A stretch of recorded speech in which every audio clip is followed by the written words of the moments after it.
नमस्कार साथियों, मैं नीति। आप सभी का स्वागत है मेरे YouTube चैनल ज्ञान स्रोत पर। आज जिस कहानी की चर्चा मैं आप सभी के साथ करने जा रही हूँ, उस कहानी का नाम है एक सुलझा आदमी। इस कहानी के रचयिता हरिशंकर परसाई हैं। आइए कहानी की ओर चलते हैं। बहुत लोग पूछते हैं कि मेरी दृष्टि इतनी साफ कैसे हो गई, मेरा व्यक्तित्व ऐसा सरल कैसे हो गया। बात यह है कि बहुत साल पहले ही मैंने अपने आप से कुछ सीधे सवाल किए थे। तब मेरी अंतरात्मा बहुत निर्मल थी, शेव के पहले के कांच जैसी। कुछ लोगों की अंतरात्मा बुढ़ापे तक वैसी ही रहती है जैसी पैदा होते वक्त। वे बचपन में अगर बाप का माल निसंकोच खाते हैं तो सारी उम्र दुनिया भर को बाप समझकर उसका माल निसंकोच मुफ्त खाया करते हैं। मेरी निर्मल आत्मा से सीधे सवालों के सीधे जवाब आ गए थे, जैसे बटन दबाने से पंखा चलने लगे। जिन सवालों के जवाब तकलीफ दें, उन्हें टालने से आदमी सुखी रहता है। मैंने हमेशा सुखी रहने की कोशिश की है। मैंने इन सवालों के सिवा कोई सवाल नहीं किया और ना उनके जवाब बदले। मेरी सुलझी हुई दृष्टि, मेरे आत्मविश्वास, मेरे सुख का यही रहस्य है। दूसरों को सुख का रास्ता बताने के लिए मैं वे प्रश्न और उनके उत्तर नीचे देता हूँ। तुम किस देश के निवासी हो? भारत के। संसार में सबसे प्राचीन संस्कृति किस देश की है? भारत की। तुम किस जाति के हो? आर्य। विश्व में सबसे प्राचीन जाति कौन? आर्य। और सबसे श्रेष्ठ? आर्य। क्या तुमने खून की परीक्षा कराई है? हाँ, उसमें 100% आर्य सेल हैं। देवता भगवान से क्या प्रार्थना करते हैं? कि हमें पुण्य भूमि भारत में जन्म दो। बाकी भूमि कैसी हैं? पाप भूमि। देवता कहीं और तो जन्म नहीं लेते? कतई नहीं, वे मुझे बताकर जन्म लेते हैं। क्या देवताओं के पास राजनीतिक नक्शा है? हाँ, देवताओं के पास ऑक्सफोर्ड वर्ल्ड एटलस है। क्या उन्हें पाकिस्तान बनने की खबर है? उन्हें सब मालूम है। वे बाउंड्री कमीशन की रेखा को मानते हैं। ज्ञान विज्ञान किसके पास है? सिर्फ आर्यों के पास। यानी तुम्हारे पास? नहीं, हमारे पूर्वज आर्यों के पास। उसके बाहर कहीं ज्ञान विज्ञान तो नहीं? कहीं नहीं। इन 1000 सालों में मनुष्य जाति ने कोई उपलब्धि की? कोई नहीं। सारी उपलब्धियां हमारे यहाँ हो चुकी हैं। क्या अब हमें कुछ सीखने की जरूरत है? कतई नहीं। हमारे पूर्वज तो विश्व के गुरु थे। संसार में महान कौन? हम और हम। मेरा हृदय गदगद हो गया, अश्रुपात होने लगा। मैंने आंखें बंद कर ली। मुख से स्वर निकलने लगे, वाह क्या सुख है। इसी समय मेरा एक परिचित वहां आ गया। बोला, क्या आंखें आ गई हैं? कोई दवा डाल रखी है? मैंने कहा, अंजन लग गया है, पर बाहर की आंखों में नहीं, भीतर की आंखों में। नई दृष्टि मिल गई। बड़ा संतोष है। अब सब सहज हो गया। इतिहास सामने आ गया। जीवन के रहस्य खुल गए। न मन में कोई सवाल उठता, न कोई शंका पैदा होती। जितना जानने योग्य था, जाना जा चुका है। सब हमारी जाति जान चुकी। अब न कुछ जानने लायक बचा, न करने लायक। मैंने उसे वे सवाल और जवाब बताए। उसने कहा, ठीक है, मैं समझ गया। आत्मविश्वास धन का होता है, विद्या का भी और बल का भी, पर सबसे बड़ा आत्मविश्वास नासमझी का होता है। इसे मैंने अपनी प्रशंसा समझा और अपने विश्वासों में और पक्का हो गया। मैं अपने विचार खुलकर प्रकट करने लगा। लोगों को वे दिलचस्प मालूम हुए। लोग मुझे सुनने के लिए तड़पने लगे और इंजीनियरों से लेकर दार्शनिक तक के बीच मुझे बुलाया जाने लगा। एक दिन डॉक्टर की सभा में मैंने कहा, पश्चिम गर्व करता है कि उसने पेनिसिलिन की खोज करके मनुष्य की आयु बढ़ा दी। उसे नहीं मालूम कि पेनिसिलिन दूसरे विश्व युद्ध के समय नहीं, महाभारत युद्ध के समय हमारे यहाँ खोज लिया गया। मित्रों, कल्पना कीजिए, भीष्म पितामह, अखंड ब्रह्मचारी भीष्म सरशैया पे पड़े हैं। सारा शरीर घाव से शत विशत हो गया है। वे सूर्य की गति देख रहे हैं। सूर्य उत्तरायण हो तो वे प्राण त्यागें। वे पूरे 51 दिन जीवित रहे और फिर भी घाव से नहीं मरे। इच्छा से प्राणों का त्याग किया। मैं पश्चिम वैज्ञानिकों से पूछता हूँ, कि उनके घाव सेप्टिक क्यों नहीं हुए? पेनिसिलिन के कारण। उन्हें पेनिसिलिन दिया गया था। भारत ने 10,000 साल पहले ही पेनिसिलिन विश्व को दिया था। वही अब पश्चिम हमें इस तरह लौटा रहा है जैसे कि उसी ने खोजा हो।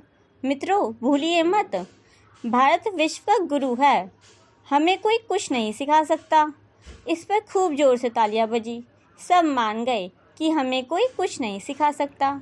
हाल ही में भारत पाक युद्ध के दौर में टैंक भेदी तोप की बड़ी चर्चा थी। मैं सुनता था और हंसता था। आखिर एक दिन एक सभा में मैंने कह दिया, जो लोग टैंक भेदी तोप की तारीफ करते हैं वे भूल जाते हैं कि टैंक तो आज बने हैं, पर टैंक भेदी तोपें हमारे यहाँ त्रेता युग से बनती थीं।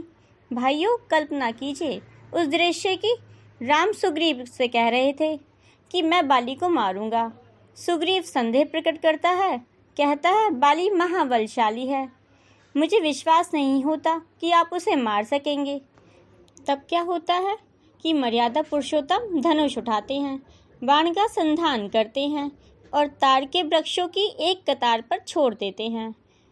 बाण एक के बाद एक 7 ताड़ों को भेद कर निकल जाता है। सुग्रीव चकित हैं। वन के पशु पक्षी, खग, मृग और लता वल्लरी चकित हैं। सज्जनों, जो एक बाण से 7 ताड़ छेद डालते हैं, उनके पास मोटे से मोटे टैंक को भेदने की तोप क्या नहीं होगी? भूलिए मत, हम विश्व के गुरु रहे हैं और कोई हमें कुछ नहीं सिखा सकता। खूब ताली पीटी गई और सब मान गए कि कोई हमें कुछ नहीं सिखा सकता। एक दिन मनोविज्ञान पर परिचर्चा आयोजित की गई। प्रोफेसर लोग लंबे लंबे भाषण दे रहे थे। जब सहन नहीं हुआ तो मैं बोलने लगा। मैंने कहा, साइकोलॉजी, मनोविज्ञान। लोग कहते हैं कि साइकोलॉजी आधुनिक विज्ञान है।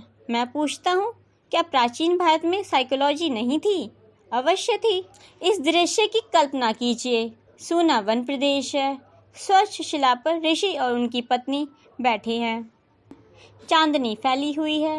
मंद मंद सुगंध में समीर बह रहा है। ऐसे में ऋषि और उनकी पत्नी के हृदय में क्या भावनाएं उठ रही होंगी? बस यही तो साइकोलॉजी है।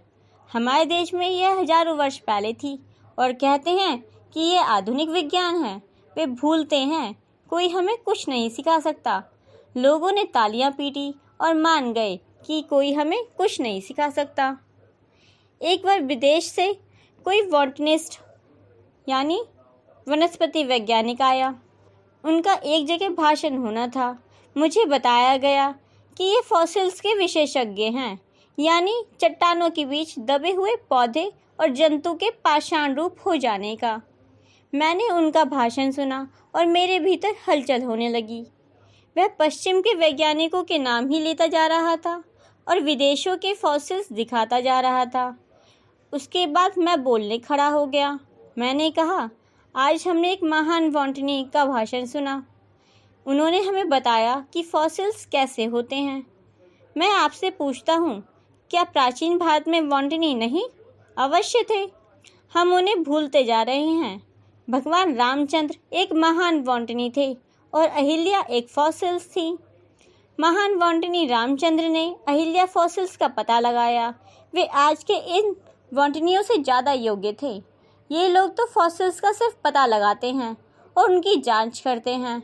महान बॉटनी राम ने फॉसिल्स अहिल्या को फिर से स्त्री बना दिया। ऐसे ऐसे चमत्कारी बॉटनी हमारे यहाँ हो गए हैं। हम विश्व के गुरु रहे हैं, हमें कोई कुछ नहीं सिखा सकता। इस पर भी खूब तालियां पीटी और विदेशी विशेषज्ञ तक मान गए कि हमें कोई कुछ नहीं सिखा सकता। एक दिन मैं ऐसी जगह पहुंच गया जहां 2 पहलवान आदमी भाषण देने वाले थे। बताया गया कि वे विदेशों में शरीर सौष्ठवी की शिक्षा लेकर आए हैं और बतलाने वाले हैं कि शरीर को किस प्रकार पुष्ट बनाया जा सकता है। मैं उनकी बातें सुनता रहा। अंत में बोला, शरीर तो हमारे पूर्वज बनाते थे। हमारे पास न शरीर है और न उसे हम बना सकते हैं। मैं आपसे पूछता हूँ कि आपने भगवान राम और कृष्ण की इतनी तस्वीरें देखी हैं, क्या ऐसी भी कोई तस्वीर है जिसमें वे पूरे कपड़े पहने हों? किसी भी कैलेंडर पर आपको ऐसी तस्वीर नहीं मिलेगी। जिसमें वे कमर से ऊपर कपड़ा पहने हों। यह हिस्सा वे उघाड़ा रखते थे। क्यों? इसलिए क्योंकि उन्हें शरीफ बनाया है और उसे दिखाना चाहते थे। पर आप लोग कोट और पैंट पहने बैठे हैं। ठीक है, आपके पास दिखाने को क्या है? और ये पश्चिम के सीखे हुए लोग आपको क्या सिखा सकते हैं, जो राम और कृष्ण की एक तस्वीर ने सिखा दिया। लोगों ने तालियां पीटी और बस सब मान गए। कोई हमें कुछ नहीं सिखा सकता। मेरी दृष्टि ऐसी साफ और सुलझी हो गई कि मेरी बात तर्क से परे होती है। उस पर विश्वास करना पड़ता है। जहाँ मैं एक बार भाषण दे देता हूँ, वहाँ के लोग एकदम मान जाते हैं कि हमें कोई कुछ नहीं सिखा सकता। मुझे मालूम है कि बहुत लोगों ने मेरी बात सुनकर कुछ भी सीखना बंद कर दिया होगा। आशा करती हूँ आपको मेरी ये कहानी पसंद आई होगी। धन्यवाद।